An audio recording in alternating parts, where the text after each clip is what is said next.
Throne Talk. If you're new here, hit that subscribe button and join the court because trust me, there's no shortage of tea to spill, and you won't want to miss a single drop. Today, we're diving into one of the most defining moments in modern royal history, the Sandringham Summit. This was the showdown that shaped the future of Prince Harry and Meghan Markle within the royal family. From heated discussions and groundbreaking decisions to broken printers, yes really, this story has it all. So settle in, grab your tea, or coffee if you're feeling rebellious, and let's get started. Let's rewind to January 2020. The royal family had barely recovered from the festive season when Harry and Meghan dropped a bombshell. They announced they were stepping back as senior royals, and the world went into a frenzy. Their statement was bold, detailing their intention to carve out a progressive new role within the monarchy, balance their time between the UK and North America, and become financially independent. This was unprecedented, and it sent shockwaves through the royal family, the media, and their fans. Everyone was asking the same question.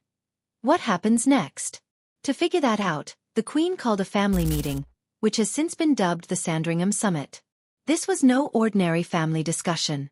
This was a high-stakes negotiation involving the Queen, Prince Charles, Prince William, and Prince Harry. Meghan, who was back in Canada with baby Archie, was expected to join via phone. Imagine the tension in that room. It's like the ultimate family group chat, but instead of deciding who's bringing dessert to dinner, they're figuring out how to reshape the monarchy. No pressure, right? The setting alone was iconic. The meeting took place in the long library at Sandringham, a room filled with history and significance. This wasn't just a casual spot, it was a space that held childhood memories for both William and Harry. And now, it was the site of one of the most important discussions in their lives. If walls could talk, right? Let's break down what was on the agenda.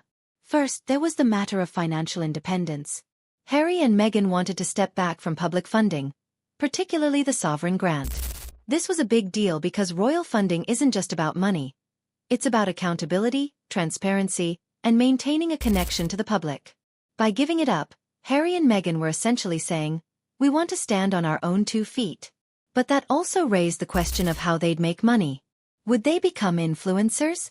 Launch a brand? Sign a Netflix deal? Spoiler, they did.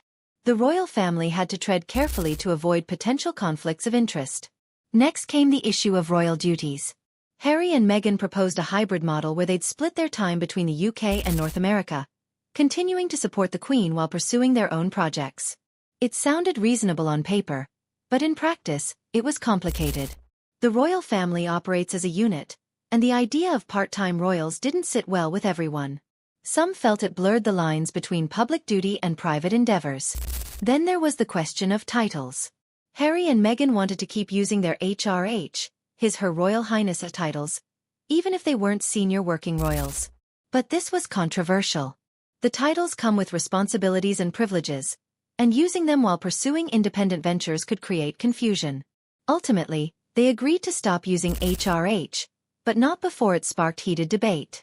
And let's not forget security. Protecting members of the royal family is no small task, and it's expensive. The question of who would pay for Harry and Meghan's security while they lived abroad became a major sticking point. Would it be the UK government? The royal family? Themselves? It was a logistical nightmare, and it added another layer of complexity to an already tense discussion. Quick pause. If you're loving this deep dive into royal drama, now's the perfect time to subscribe to Throne Talk. We're here to bring you all the royal stories you didn't know you needed, from scandals and showdowns to inspiring moments. So go ahead, hit that button, and let's keep spilling the tea. Now back to the summit. By all accounts, the discussions were intense. Reports suggest there were moments of anger, frustration, and even heartbreak. It's not hard to imagine why. For Harry, this wasn't just about logistics. It was about carving out a life for his family that felt sustainable, authentic, and safe. For the Queen, Charles, and William, it was about preserving the integrity and unity of the monarchy. It was personal, it was emotional, and it was history in the making. And then, there's the detail everyone loves to talk about. The broken printer. Yes, in the middle of these high-stakes negotiations, the printer in the room decided to quit. It delayed the discussions and added a layer of almost comedic irony to the situation. Even in the midst of royal drama, technology has a way of reminding us that nothing is ever as smooth as we'd like. Eventually, the summit wrapped up, and the Queen issued a public statement. She described the discussions as constructive and expressed her support for Harry and Meghan's desire for a more independent life. But let's be honest, constructive is royal code for this was intense, but we got through it. The key outcomes were groundbreaking. Harry and Meghan would step back from their roles as working royals, stop using their HRH titles, and no longer receive public funding. They also agreed to repay the £2.4 million spent on refurbishing Frogmore Cottage. It was a clean break, or at least as clean as it could be under the circumstances. But the summit wasn't just about logistics. It was a turning point for the royal family. It exposed deep-seated tensions, particularly between Harry, William, and Charles. Harry later revealed in interviews that he felt unsupported and even trapped within the royal system. For Meghan, who wasn't physically present, the experience reinforced the isolation she'd felt since joining the family. It was clear that this wasn't just about stepping back. It was about reclaiming control over their lives. The public reaction was, predictably, divided. Some praised Harry and Meghan for prioritizing their mental health and family, calling their decision brave and modern. Others accused them of abandoning their duties and turning their backs on tradition.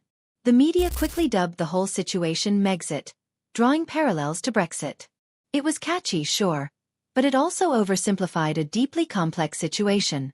Since the summit, Harry and Meghan have built a new life in California. They've launched the Archwell Foundation, signed major deals with Netflix and Spotify, and become outspoken advocates for causes they're passionate about. But the shadow of the Sandringham summit still looms large. It was the moment that redefined their roles, their relationships, and their place within the royal family. So, what's the takeaway from all of this? The Sandringham summit wasn't just a family meeting. It was a pivotal moment in royal history. It highlighted the challenges of balancing tradition with individuality, duty with personal well-being. It also raised important questions about the future of the monarchy and what it means to be a modern royal. Whether you see Harry and Meghan's decision as a bold step forward or a controversial break, there's no denying its impact. Before we wrap up, let me ask you this. What do you think about the Sandringham summit? Was it the right move for Harry and Meghan, or do you think it exposed deeper issues within the royal family? Let me know your thoughts in the comments. I'd love to hear from you. And while you're at it, don't forget to like this video, share it with your friends, and subscribe to Throne Talk. We've got so many more royal stories coming your way, and trust me, you don't want to miss them. Thanks for watching, and until next time, keep your crowns polished and your tea piping hot. See you soon.